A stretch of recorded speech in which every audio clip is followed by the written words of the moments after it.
icio nyumba iragurwo ni andu atongu no igwete ginya haru iru hena haro nene muno ikirwo iragurwo ni ahindi anga nau andu marauma Somalia makagura nyumba icio matukomborire riu ukona atiriri turatuika athini tutakumenya na mundu uri uratuma tutuike athini nie ndirahitha thirikari ino ni tuhinyiririe na njira nene muno na nikio ithu tumiraga twita young people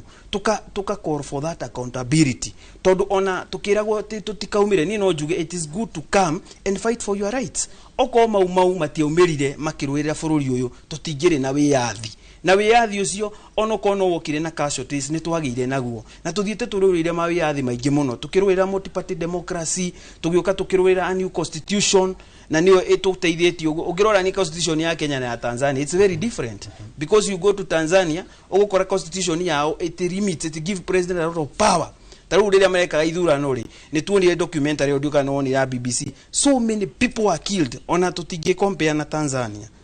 oka guko Kenya ri ni undu wa constitution gukorwo e very powerful ni turathie turuiye that light ikorwo that liberation ikorwo ikihappen na the other liberation we are fighting for it is economic freedom ile tutahotete ku achieve na turaga kumi achieve ni undu wa ki corruption is very high